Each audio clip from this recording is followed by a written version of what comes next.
Hello friends, कैसे हैं आप सभी लोग। आई होप कि आप सभी लोग अच्छे होंगे। तो दोस्तों, आज की वीडियो में हम बहुत ही महत्वपूर्ण हिंदी के एक निबंध के बारे में बात करने वाले हैं, जो कि है महंगाई पर।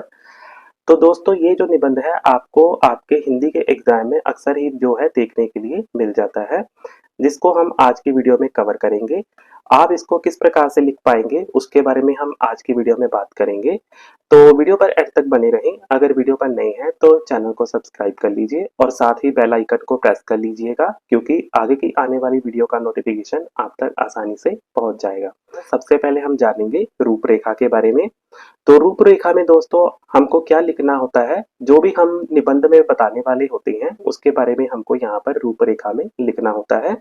जैसे कि मैंने यहाँ पर लिखा है रूपरेखा में, जो मैं आपको आज निबंध में बताऊंगा उसके बारे में यहाँ पर लिखा हुआ है। आज मैं आपको बताऊंगा प्रस्तावना के बारे में, इसके बाद बताऊंगा आपको महंगाई के कारण, उसके बाद बताऊंगा आपको महंगाई से उत्पन्न होने वाली जो कठिनाइयां हैं उनके बारे में हम आज की वीडियो में बात करेंगे। इसके साथ साथ हम जानेंगे महंगाई को दूर करने के सुझाव के बारे में और साथ ही उपसंहार के बारे में भी बात करेंगे। तो सबसे पहले हम यहाँ पर प्रस्तावना के बारे में बात कर लेते हैं।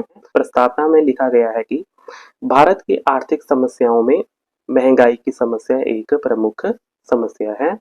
वस्तुओं के मूल्यों में वृद्धि को ही महंगाई कहा जाता है। तो आगे हम दोस्तों महंगाई के कारणों के बारे में बात करने वाले हैं। महंगाई के कारणों के बारे में यहाँ पर हम बात करें तो यहाँ पर लिखा गया है हेडिंग में, महंगाई के लिए कई कारण उत्तरदायी माने जा सकते हैं, जिसमें सबसे पहला जो कारण मुख्य माना गया है वो है जनसंख्या विस्फोट को। इसको क्यों उत्तरदायी माना गया है यहाँ पर हम जान लेते हैं। यहाँ पर लिखा गया है कि जिस प्रकार से जनसंख्या विस्फोट हो रहा है, परंतु उसी प्रकार से वस्तुओं का उत्पादन नहीं हो रहा है, जिस कारण क्या है कि वस्तुओं के मूल्यों में वृद्धि होती जा रही है और जिस कारण क्या है कि महंगाई बढ़ रही है। दूसरा जो मुख्य कारण है उसके बारे में हम यहाँ पर जान लेते हैं। दूसरा जो मुख्य कारण है वो है वस्तुओं की आपूर्ति में कमी। यहाँ पर कहा गया है दोस्तों, जब बाजार में वस्तुओं की पूर्ति कम हो जाती है तो उनके मूल्यों में बढ़ोतरी हो जाती है, जिस कारण क्या होता है महंगाई बढ़ जाती है, जो कि दूसरा मुख्य कारण है महंगाई के लिए। तीसरा जो मुख्य कारण है वो है मुद्रा प्रसार के बारे में। तो यहाँ पर दोस्तों कहा गया है जैसे जैसे देश में मुद्रा प्रसार बढ़ता जाता है वैसे वैसे महंगाई भी बढ़ती चली जाती है, जो कि मुद्रा प्रसार एक मुख्य कारण माना जा सकता है महंगाई को बढ़ाने में। चौथा जो मुख्य कारण है वो है प्रशासन में शिथिलता। यहाँ पर कहा गया है दोस्तों, प्रशासन के स्वरूप पर ही देश की अर्थव्यवस्था निर्भर करती है। यदि प्रशासन शिथिल पड़ जाता है तो मूल्य बढ़ते जाते हैं, क्योंकि कमजोर प्रशासन व्यापारी वर्ग पर नियंत्रण नहीं रख पाता और महंगाई को जन्म देता है। आगे जो पांचवा मुख्य कारण है उसके बारे में हम यहाँ पर बात कर लेते हैं। पांचवा मुख्य कारण में बताया गया है हमको, पूंजी की व्यवस्था के लिए सरकार अन्य उपायों के अलावा घाटे की बजट प्रणाली भी अपनाती है। घाटे की यह पूर्ति नए नोट छापकर हो जाती है, जिससे कीमतें बढ़ जाती हैं और महंगाई का जन्म होता है। आगे जो छठा मुख्य कारण है उसके बारे में हम यहाँ पर जान लेते हैं।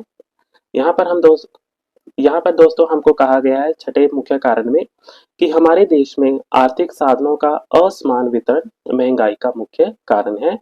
जिनके पास पर्याप्त धन है वह लोग अधिक पैसा देकर साधनों और सेवाओं को खरीद लेते हैं और गरीब जो वर्ग के लोग होते हैं वो महंगाई के कारण पिस जाते हैं, जो कि मुख्य कारण है महंगाई के लिए। आगे दोस्तों हम बात करेंगे रोकथाम के उपाय के बारे में, यानी कि महंगाई को किस प्रकार से रोका जा सकता है, उसके लिए उपाय क्या है उसके बारे में हम यहाँ पर बात करेंगे। यहाँ पर हमसे कहा गया है, अगर सही नियम कानून का पालन किया जाए तो भारत में महंगाई को रोका जा सकता है। यहाँ पर महंगाई की रोकथाम के लिए कुछ मुख्य उपाय बताए गए हैं, जिनको हम एक एक करके यहाँ पर जान लेते हैं। सबसे पहला जो उपाय बताया गया है वो है कि उत्पादों की संख्या बढ़ानी होगी, जिससे क्या होगा कि उत्पादों की संख्या बढ़ने के कारण महंगाई कंट्रोल में होगी और लोगों को जो उत्पादन है वो आसानी से मिलने शुरू हो जाएंगे और जिसके कारण क्या होगा कि महंगाई का जो दर है वो कम हो जाएगी। दूसरा जो उपाय है वो है किसानों को उचित जानकारी दिलवानी होगी। तीसरा जो उपाय है वो है किसानों को आधुनिक साधनों का इस्तेमाल करना होगा। चौथा जो उपाय है वो है जनसंख्या पर कंट्रोल करना होगा। पांचवा उपाय है नगरों की बजाय गांवों का अधिक विकास करना होगा। छठा जो उपाय है वो है काला धन बाहर निकालना होगा। 7वां उपाय है वस्तुओं के मूल्यों को कम करना होगा, ताकि अमीर वर्ग जो होता है वो पैसे देकर जो वस्तुएं होती हैं उनको खरीद तो लेता है, परंतु जो गरीब वर्ग के लोग होते हैं वो उन वस्तुओं को नहीं खरीद पाते, जिसके कारण गरीब वर्ग है जो पिसता रहता है महंगाई को लेकर। आगे जो 8वां उपाय है वो है महंगाई की रोकथाम के लिए बिल बनाना होगा। 9वां जो उपाय है जनता को भी सरकार का साथ देना होगा। ये जो उपाय हैं दोस्तों महंगाई को लेकर रोकथाम के लिए हैं।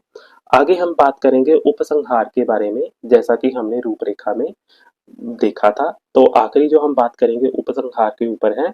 यहाँ पर दोस्तों कहा गया है कि अगर समय रहते महंगाई के इस दानव को वश में नहीं किया गया तो हमारी अर्थव्यवस्था छिन्न भिन्न हो जाएगी और हमारी प्रगति के सारे रास्ते बंद हो जाएंगे। भ्रष्टाचार अपनी जड़ें जमा लेगा और जिसका सामना सरकार और आम जनता को सहना पड़ेगा। तो दोस्तों आई होप कि आप सभी को आज की वीडियो से कुछ सीखने के लिए मिला होगा। अगर वीडियो अच्छी लगी तो लाइक करें, एक प्यारा सा कमेंट करें। तो इसी के साथ दोस्तों मेरे चैनल को सब्सक्राइब कर लीजिएगा। अभी के लिए दोस्तों मुझे दीजिए इजाजत, मिलते हैं एक और नई वीडियो के साथ। धन्यवाद।